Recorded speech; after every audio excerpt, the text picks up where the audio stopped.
Chers téléspectateurs, shalom, je suis heureux de vous retrouver. Le rabbi Vildanik, oh, nous ne le connaissons pas beaucoup, mais il a raconté dans l'un de ses enseignements cette histoire qui nous ébranle au plus profond de nous-mêmes. Il raconte que sa maman, lorsqu'elle allumait les bougies de Shabbat, elle prenait toujours le temps de prier. Mais elle priait avec tellement de ferveur, un peu comme Hana, que le prophète Élie considérera comme saoul, tellement elle n'arrêtait pas de murmurer dans la peine de ne pas avoir d'enfant. Eh bien, la mère du rabbi se lamentait, elle versait des larmes parce qu'elle priait pour son mari, pour son couple, pour ses enfants, pour le peuple d'Israël en exil, et où dans les congères de l'Europe centrale, elle avait le cœur emballé, plein de chaleur, pour essayer, par ses prières, de faire en sorte que l'histoire puisse ramener Israël à ces moments de bonheur, ces moments d'enchantement, ces moments où il ferait meilleur. Et puis il dit, dans cette veille de Pessah, voici qu'elle alluma les lumières de Shabbat ve Yom Tov, comme cette année nous l'allumons. Mais elle n'arrêtait pas de pleurer, et elle pleurait, et ses larmes coulaient. Vous savez, dans la Chassidoute, les larmes, ce sont les perles de la Neshama. C'est extraordinaire.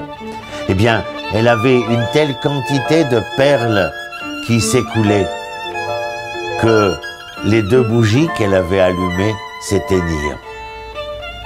Et lorsque elle finit de prier et qu'elle vit qu'il n'y avait plus de lumière, vous pensez à cette époque, l'électricité, les bougies illuminaient, et comme ces bougies s'étaient éteintes, elle eut crainte de l'obscurité, et elle pria l'Éternel avec tant de ferveur: ne laisse pas ces bougies éteintes, rallume-les, Éternel, Dieu d'Israël, ne nous laisse pas dans l'obscurité, rallume-les. Et le rabbi Vildanik raconte: j'ai eu vraiment l'impression qu'une main descendait du ciel et rallumait ces bougies, parce que la maison fut de nouveau éclairée.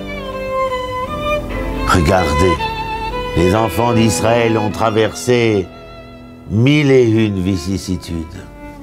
Ils ont été trimballés, déportés, exterminés, brûlés, violés, violentés.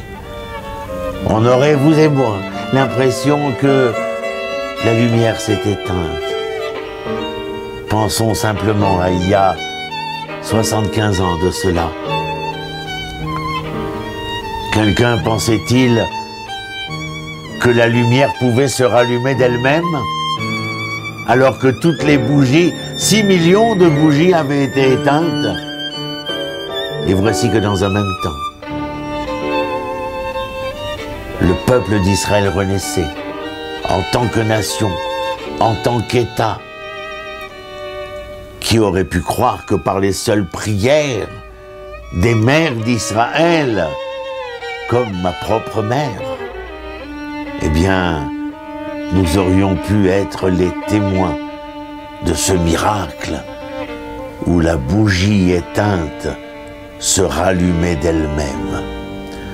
Et voici que des millions et des millions de bougies s'allument aujourd'hui au quotidien. Chaque juif qui revient vers Israël pour retrouver l'hébreu qui se cache dans le juif qu'il est, il est cette bougie